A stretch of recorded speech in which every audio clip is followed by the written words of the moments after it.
Apa makna terdalam dari planet Uranus sebagai simbol perubahan dan kebangkitan kesadaran kolektif? Oke, jadi memang kemarin kita sudah juga membahas, tapi tidak ada salahnya kita mengulangi biar teman-teman semakin sadar bahwa 2024-2025 ini sangat signifikan karena ketiga planet transpersonal atau transcendental, yaitu Uranus, Neptunus, Pluto, ketiganya mengganti zodiak. Apa yang perlu dilepas dan apa yang perlu ditanam buat teman-teman semuanya? Pesan terakhirnya, tenang kalau menurut saya. Karena Uranus di Gemini itu justru kemungkinan besar akan bawa kayak rasa hektik di dalam keseharian kita. Jadi bagaimana kita perubahan yang semakin intens, semakin cepat kita menyeimbangkan dengan menemukan titik tenang.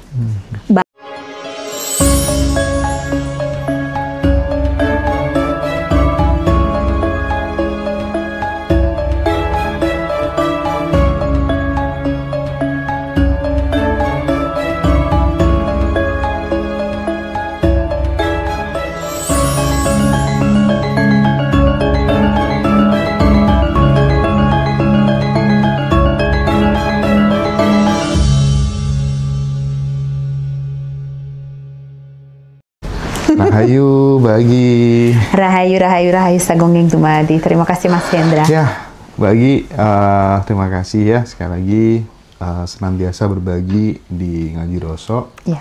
membersamai sahabat-sahabat untuk bertumbuh.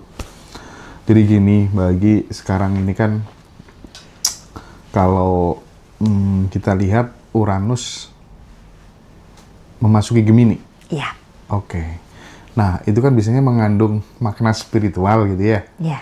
Apa makna terdalam dari planet Uranus sebagai simbol perubahan dan kebangkitan kesadaran kolektif? Oke, jadi memang kemarin kita sudah juga membahas, tapi tidak ada salahnya kita mengulangi biar teman-teman semakin sadar bahwa 2024-2025 ini sangat signifikan karena ketiga planet transpersonal atau transcendental, yaitu Uranus, Neptunus, Pluto, ketiganya mengganti zodiak. Nah, ini kita berbicara tentang planet-planet yang gerakannya relatif terlambat karena jaraknya dari matahari jauh, otomatis orbitnya sangat luas, ya. Kalau Uranus itu orbitnya 84 tahun, berarti butuh 84 tahun untuk mengelilingi matahari. Kalau Neptunus 164 tahun, kalau Pluto 247 tahun. Berarti masing-masing dari tiga transcendental planet ini akan bersinggah di satu zodiak lebih dari 5 tahun. Kalau Uranus kurang lebih 7 tahun di satu zodiak. Kalau Neptunus 13-14 tahun. Kalau Pluto bisa sampai 20 tahun. Nah, ketiganya di 2024-2005 masuk ke zodiak baru. Mulai dari Pluto yang tahun lalu masuk katam ke Aquarius. Terus tahun ini kemarin bulan April, Neptunus sudah masuk ke Aries, nanti mundur lagi dan mulai dari 2026 akan berada di Aries sampai 2039. Dan terakhir ini ya, tanggal 7 Juli yaitu hari ini ya, tanggal yang cantik, Uranus juga masuk ke zodiak berikutnya yaitu ke Gemini. Akan berada di Gemini sampai November. Kemudian karena gerakan retrograd akan mundur lagi ke Taurus. Dan mulai dari 2026 April selama 8 tahun di Gemini terus. Artinya ini menandai sesuatu perubahan besar-besaran untuk umat manusia di tingkat individual maupun kolektif. Karena jarang sekali terjadi ketiga planet ini di dalam jangka waktu 2 tahun ketiganya berganti zodiak. Oke? Nah, berarti saling akan menciptakan sesuatu sinergi antar planet yang jarang terjadi. Nah, kalau kita bicarakan Uranus ini kita lihat sebagai planet yang ditemukan di tahun 1781-83 ya.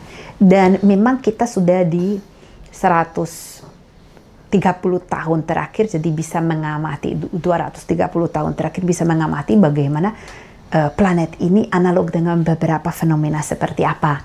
Perkembangan teknologi, penerbangan. Astrologi sendiri analoginya dengan Uranus karena dia mau melihat bagaimana insight dari langit bisa dibawa ke bumi. Terus kemudian pengetahuan yang terilhami, penerobosan, originalitas, individualitas, pembangkangan, perubahan yang mendadak. Jadi Uranus ini selalu membawa jeniositas. Tiba-tiba kita heureka dan memahami sesuatu. Seperti ilmu bahasa ketika menemukan inovasi itu pasti sebelumnya udah mikir lama tapi nggak temukan solusi. Tiba-tiba ada ini spark yang bersifat terilhami ya dari realm divine dan tiba-tiba jadi memahami. Nah ini Uranus. Terus sekarang dia akan masuk ke Gemini. Gemini ini adalah zodiak beranasir udara yang dikuasai oleh Merkurius. Merkurius ini juga planet rasionalitas pemikiran. Artinya Uranus akan ada di bawah dispositor Merkurius, artinya kita memang secara pemikiran akan sangat-sangat masuk ke fase yang dipercepat.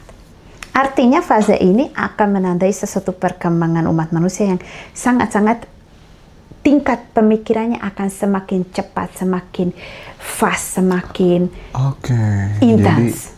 Jadi ini akan jadi momen di mana umat manusia dipaksa untuk berevolusi secara cara berpikir, belajar, berkomunikasi mungkin. Iya, karena Gemini memang ini adalah zodiak yang melambangkan komunikasi dan juga belajar, informasi.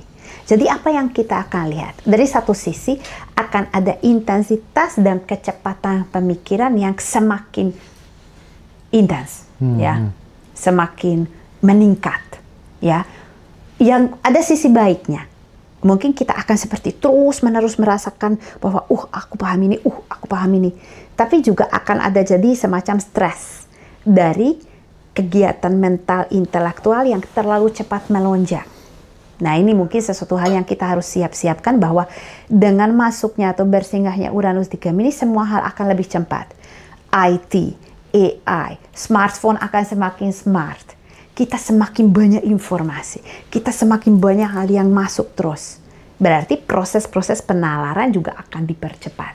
Tapi terlalu cepat itu kadang kurang bagus. Nah, jadi ini mungkin satu hal kita akan merasakan dampak negatifnya juga, bahwa mungkin kita semakin akan merasakan hilang di antara banyak informasi, overwhelmed, terlalu burnout karena terlalu banyak pikir. Tapi kan ya ada kelahiran, ada kematian, selalu seimbang lah ya. Nah, jadi di sini kan mungkin kegiatan mental yang intens ini juga harus diseimbangkan dengan kegiatan yang lain. Jangan sampai masuknya Uranus ke Gemini membawa kita ke terlalu cepat berpikir, tapi tidak koheren dengan rasa, tidak koheren dengan tubuh. Terutama karena Uranus hubungannya dengan syaraf-syaraf. Nah, kita tahu bahwa sistem syaraf di dalam tubuh ini sesuatu yang secara bioelektronik sangat sensitif. Takutnya kita dengan intensitas dan kecepatan berpikir yang meningkat, kita memberi terlalu banyak aerosol ke sistem syaraf hingga itu lama-lama lelah. Lama-lama shutdown. Lama-lama mengalami kerusakan. Jadi pesan saya ke teman-teman, meskipun dunia akan semakin cepat berputar dan semakin intens informasinya, arus informasinya, pelajarannya, apa yang kita, aku paham ini, paham itu. Tapi ayo belajar bagaimana menemukan satu titik di mana bisa tenang dan chill down. Karena kalau kita tidak menemukan keseimbangan itu, mudah sekali nanti kita terlalu overwhelmed, terlalu burnout, terlalu terforsir secara mental intelektual, hingga itu juga bisa membuat kerusakan di sistem syaraf. Satu sistem syaraf, yang kedua nafas. Kenapa? Karena Gemini hubungannya dengan paru-paru. Oke, jadi akan semakin penting bagaimana akses kita ke udara yang segar, bagaimana akses kita ke nafas yang sadar, bagaimana kita melalui sadar nafas ya, kita bisa membuat titik tenang ini. Gini, aku jadi kepikiran tentang teori siklus. Kejadian-kejadian besar di sebuah bangsa itu kan tidak lepas dari yang namanya siklus teori. Berulang aja. Ketika kita ngomong soal Uranus di Gemini, sebelumnya kan terjadi di tahun 1941 sampai 1949. Betul. Dan itu kita tahu ya. Perang Dunia dan Cold War. Terciptanya baby boomers kan pasca itu, gitu kan. Nah, apakah ini menandakan ulang siklus peradaban dan konflik global baru yang ya mungkin akan lebih canggih ketimbang kemudian sebelumnya? Oke, kalau kita lihat kapan terakhir Uranus masuk ke Gemini, memang jawabannya 1940, 42 sampai 49. Apa yang terjadi di saat itu? Perang Dunia Kedua, ya, mulai meluas sampai 45. Terus setelah itu perang yang kita sebut sebagai perang dingin ya. Jadi kayak vakum kuasa akhirnya menimbulkan dua super kuasa atau adik kuasa yang saling berperang. Apakah ini akan black 100% terulang? Tidak, tapi kita tetap bisa mungkin belajar dari apa yang terjadi di masa itu supaya kita tidak mengulangi kesalahan. Karena kita melihat bahwa masa itu memang sangat intens secara perkembangan teknologi. Ya, jadi kita seketika masuk ke perang dingin, itu tiba-tiba ada banyak sekali sarana, misalnya mulai di perkembangan energi nuklir, terus kemudian penelitian terhadap ruang angkasa, kemudian juga menciptakan, ya era ini udah akan menyiapkan era space kan, era space seketika kan manusia pertama kali, nah ini disiapkan di era ini. Jadi kita kemungkinan besar di era mendatang ini akan ada lonjakan teknologi baru lagi. Lonjakan teknologi baru dan ini akan semakin intens dan cepat.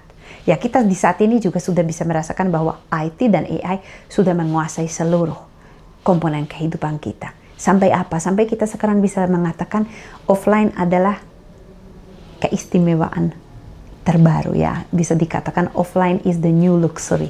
Jadi kalau seseorang bisa offline itu benar-benar orang yang longgar, ya, karena semua tuntutan pekerjaan, tuntutan social relationship, semuanya menuntut kita harus online terus. Nah ini semakin menguasai kehidupan kita, sekarang akan masuk ke fase intensitas kecepatan yang baru lagi. Mungkin saja memang piranti yang kita gunakan juga akan berubah dan lebih canggih lagi. Mungkin saja tata pelajaran, karena Gemini tentang proses belajar, juga akan drastis berkembang.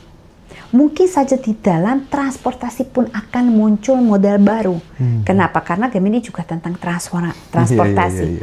Jadi banyak sekali aspek kehidupan kita yang akan jadi berubah drastis. Tadinya awalnya perusahaan listrik itu udah merasa di atas angin kan. Iya. Mobil listrik segala macam menggeliat di mana-mana gitu kan. Ternyata sekarang muncul sebuah fragmentasi gerakan baru dari Toyota. Mobil hidrogen. Waduh. Ini cepat sekali ternyata perkembangan soal teknologi, transportasi, komunikasi, segala macam. Ya, apalagi kalau kita melihat sebenarnya mobil listrik ya, mohon maaf.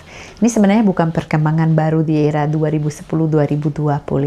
Karena seketika automobil pertama diciptakan Ford, T-Model dan lain sebagainya, semuanya masih mobil listrik dong. Jadi sebenarnya kita kembali lagi ke awal, cuman mungkin dengan kita menggunakan sumber yaitu akumulator yang lebih canggih karena kita sekarang menggunakan kobalt dan lain sebagainya ya.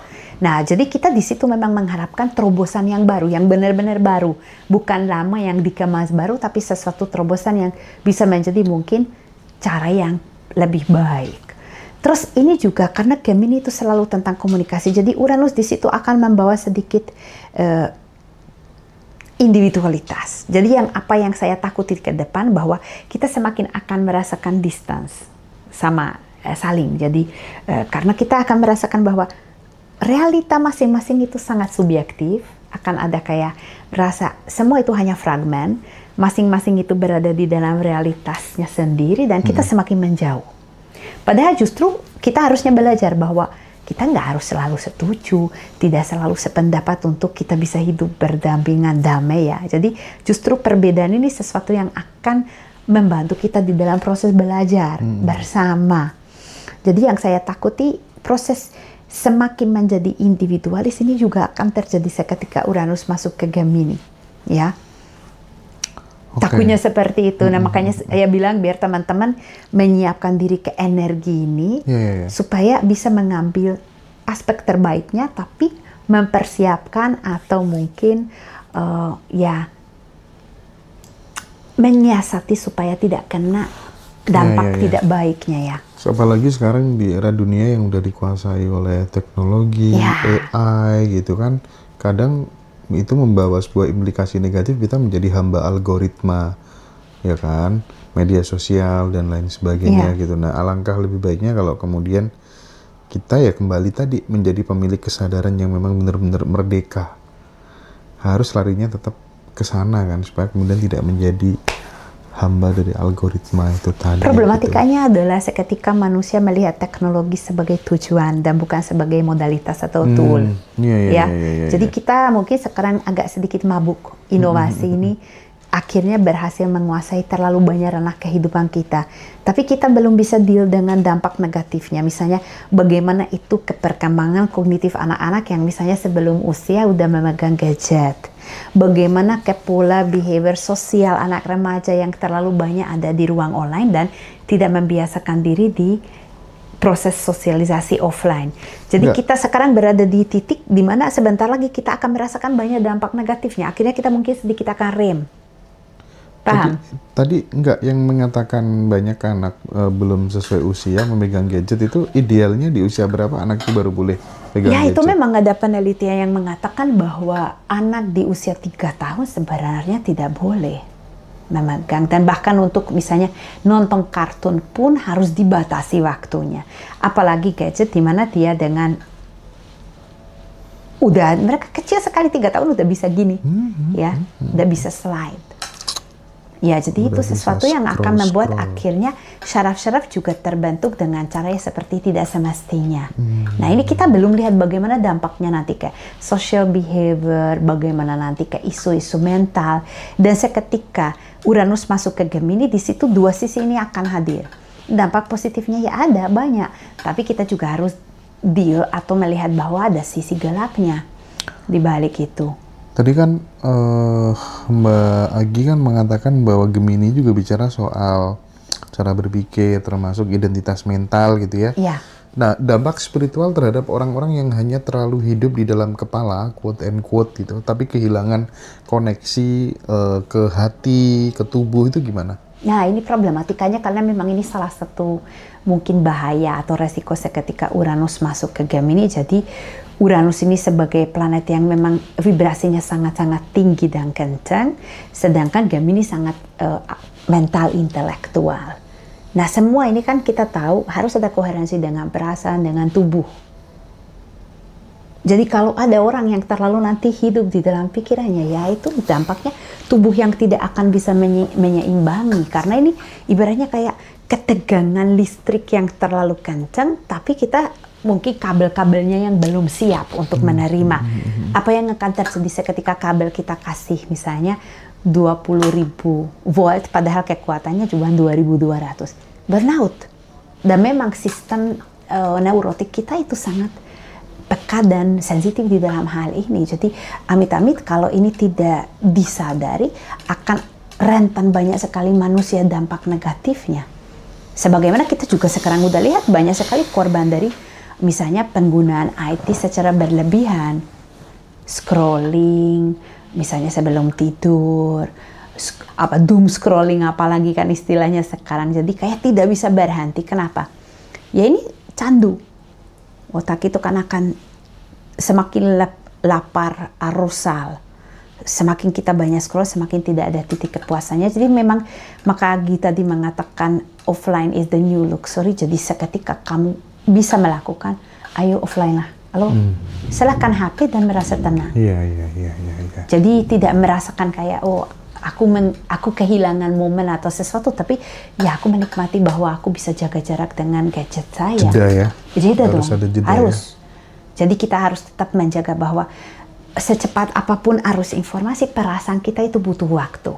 Secepat apapun arus informasi, tubuh itu punya waktu regulasi stres. Nah, karena seketika terlalu banyak informasi, meskipun itu informasi yang positif, ya namanya stres positif juga ada loh Mas Hendra.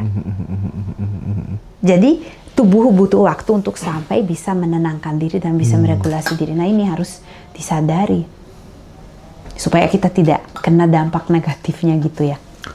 Kalau kita ngomong soal Uranus nih Mbak, ya. Katanya kan memotong keterikatan gitu dalam misalnya dalam relasi, jaringan sosial gitu. Apa nih ekses negatifnya itu kira-kira apa gitu? Misalnya kayak cara komunikasi lama misalnya akan meledak agar muncul cara baru yang lebih inovatif, lebih jujur, lebih sadar, kayak gitu nggak kira-kira ke depan? Ya, jadi gini, Uranus ini punya sifat tak terduga. Jadi perubahan yang tak terduga. Cuman ada satu shadow-nya atau sisi mungkin bisa dikatakan negatifnya, bahwa suka sekali cepat sekali keluar. Ya, dalam arti kayak sesuatu nggak cocok, ya udah stop. Ya, jadi Uranus karena tidak mau deal dengan keterikatan yang terlalu mendalam, dia akhirnya kan pinginnya ya udah, kalau nggak ya udah tinggal. Nah, ini takutnya bahwa dari satu sisi mungkin bisa membawa insight baru di ranah hubungan intrapersonal dengan aku dan orang lain. Mungkin aku tiba-tiba bisa melihat hal-hal dari sudut pandang yang lain. Tapi takutnya justru akan membuat ya kayak, oke, kalau kamu gak gitu ya udah, tak leave. Ya, kembali lagi tadi bahwa kemungkinan besar akan membuat kita agak saling menjauhi. Ya, karena itu lebih mudah kadang-kadang daripada kita deal dengan sesuatu yang mungkin tidak sesuai dengan pemahaman kita. Ya, bisa dikatakan Uranus ini sebagai pembangkang yang akan membuat hal-hal menjadi terbalik 180 derajat.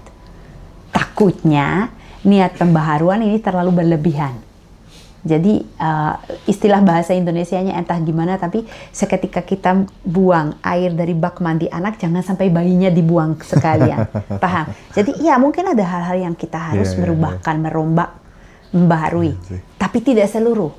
Karena tanpa akar, tanpa fondasi kan akan menjadi hampa. Mungkin penting ya Mbak ya, di momen kali ini kita untuk senantiasa membentuk komunitas-komunitas kecil berbasis kesadaran gitu ya, dan vibrasi tertentu, bukan hanya sekedar kesamaan pikiran, ideologi. Penting sebuah komunitas circle yang seperti itu gitu. Iya, mungkin yang penting kita melatih diri di dalam bahwa beda pendapat bukan berarti apa-apa. Simfoni orkestra kita secara sosial justru kompleks karena di sini ada yang main alat musik tiup, di sini ada yang alat musik petik. Dan bagaimana kita buat simfoni bersama. Jadi beda berpikir bukan alasan untuk kita saling menjauhi atau berada di dalam jarak. Tapi justru ayo belajar dari saling. Jadi ya saya setuju banget bahwa kalau kita menciptakan komunitas, di situ kita bisa melatih di dalam tetap mendengarkan pendapat orang. Mungkin aku merasa saya sudah memahami semua dan dapat banyak sekali insight, tapi tidak memaksakan pemahaman saya ke orang lain. Justru mau mendengarkan bagaimana versi dia. Oke, di fase ini terakhir Mbak Agi, apa yang perlu dilepas dan apa yang perlu ditanam buat teman-teman semuanya? Pesan terakhirnya, tenang kalau menurut saya. Karena Uranus di Gemini itu justru kemungkinan besar akan bawa kayak rasa hektik di dalam keseharian kita. Jadi bagaimana kita perubahan yang semakin intens, semakin cepat kita menyeimbangkan dengan menemukan titik tenang. Baik di dalam diri maupun di dalam hubungan interpersonal. Ini akan menjadi kunci survive. Jadi bagaimana kita memelihara, oke, hal-hal berubah cepat. Tapi saya tetap ada satu titik tenang kemana saya bisa kembali, kemana saya bisa mungkin bisa recharge diri saya, di mana saya bisa merasakan bahwa oke, dunia sangat pesat dan hektik, tapi aku tetap chill, tetap tenang. Seperti itu. Oke, baik Mbak Agi. Terima kasih banyak. Terima kasih juga Mas Hendra. Rahayu, saking kita lanjut di episode selanjutnya ya. Matur suwun ya Mbak Agi ya. Dawa sami-sami, terima kasih.